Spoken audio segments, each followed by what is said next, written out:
Assalamualaikum warahmatullahi wabarakatuh. Perkenalkan, nama saya Tiara Angelika Salsabila dari Prodi Administrasi Negara kelas 2023A dengan NIM 23091377222. Tujuan pembuatan video ini adalah untuk memenuhi tugas mata kuliah literasi digital. Rincian dari tugas tersebut adalah mencari beberapa layanan cloud computing yang ada di Indonesia, lalu membandingkan beberapa layanan tersebut dari segi fitur, keamanan, layanan, kelebihan, serta kekurangan. Beberapa layanan cloud computing yang akan saya bahas pada kesempatan kali ini adalah Alibaba Cloud, Amazon Web Service, Google Cloud, Microsoft Azure, dan yang terakhir ada Biznet GIO Cloud. Yang pertama ada Alibaba Cloud. Alibaba Cloud, juga disebut sebagai Aliyun, adalah sebuah perusahaan komputasi awan, sebuah subsidiar dari Alibaba Group. Alibaba Cloud menyediakan layanan-layanan komputasi awan untuk bisnis-bisnis daring dan ekosistem perdagangan elektronik Alibaba sendiri. Untuk fitur, Alibaba Cloud menyediakan beragam layanan termasuk komputasi, penyimpanan, jaringan, database, dan lebih banyak lagi. Mereka juga memiliki layanan AI dan Big Data. Dari segi keamanan, Alibaba Cloud menawarkan berbagai fitur keamanan seperti firewall, DDoS mitigation, dan enkripsi data. Mereka memiliki pusat data di Indonesia dan menyediakan dukungan pelanggan lokal. Untuk kelebihan dari Alibaba Cloud ini adalah keberadaan yang kuat di pasar Asia, termasuk Indonesia, layanan AI yang kuat, dan integrasi dengan ekosistem Alibaba. Alibaba Cloud tentunya memiliki kekurangan. Kekurangannya adalah pemula mungkin menghadapi kurva belajar yang curam, dan harga bisa menjadi tantangan tergantung pada jenis layanan yang digunakan. Yang kedua ada Amazon Web Service. Amazon Web Service adalah sekumpulan layanan-layanan yang berbasis komputasi awan yang disediakan oleh Amazon sejak tahun 2002. Meskipun salah satu perusahaan raksasa internet ini sering kita kenal untuk membeli buku dan lagu, tetapi sekarang Amazon telah menambah layanannya dalam hal infrastruktur cloud computing. Fitur dari Amazon Web Service ini atau yang biasa disebut AWS adalah memiliki beragam layanan komputasi, penyimpanan, database, dan AI. Untuk keamanan, AWS menawarkan fitur keamanan canggih seperti AWS Identity and Access Management atau IAM dan enkripsi data. Layanan AWS memiliki pusat data di beberapa wilayah di seluruh dunia termasuk Asia Pasifik. AWS tentunya memiliki kelebihan dan juga kekurangan.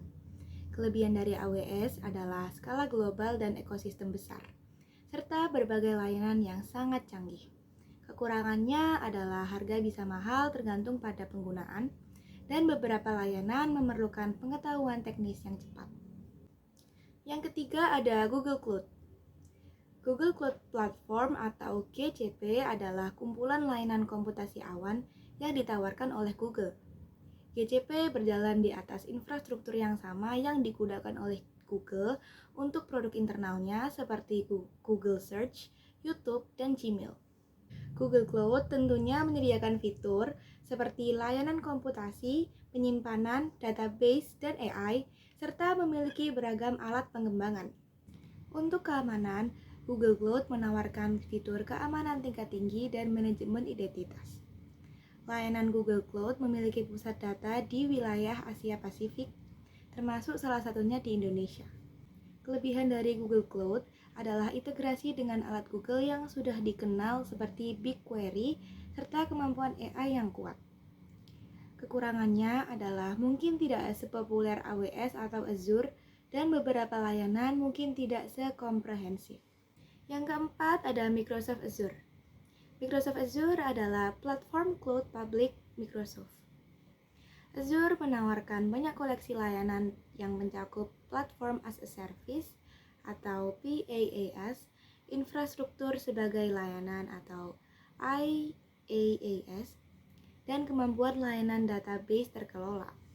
Fitur dari Microsoft Azure adalah menyediakan layanan komputasi, penyimpanan database, dan AI. Mereka juga memiliki alat pengembangan dan analitik. Microsoft Azure menawarkan fitur keamanan yang kuat termasuk Azure Active Directory dan Azure Security Center. Layanan Azure memiliki pusat data di Asia Tenggara yang dapat digunakan oleh pelanggan di Indonesia. Kelebihan dari Microsoft Azure adalah integrasi yang kuat dengan produk Microsoft lainnya dan layanan yang luas. Kekurangannya adalah beberapa pelanggan melaporkan biaya yang rumit dan potensial untuk mengalami biaya tambahan yang tak terduga. Yang kelima ada Biznet GIO Cloud. Biznet GIO sebagai salah satu cloud provider Indonesia mendukung berbagai solusi cloud yang terintegrasi. Layanan Biznet GIO juga mendukung skema DRP dengan fitur multi-zone dan multi-data center untuk menunjang high availability, yang berarti seluruh layanan Biznet GIO mampu memberikan garansi uptime hingga 99,99%. Fitur dari Biznet GIO Cloud menyediakan layanan cloud yang mencakup komputasi, penyimpanan, dan jaringan dengan berbagai konfigurasi. Untuk keamanan, mereka memiliki fitur keamanan dan perlindungan di DOS. Layanan mereka menawarkan layanan pelanggan yang responsif dan dukungan pelanggan lokal.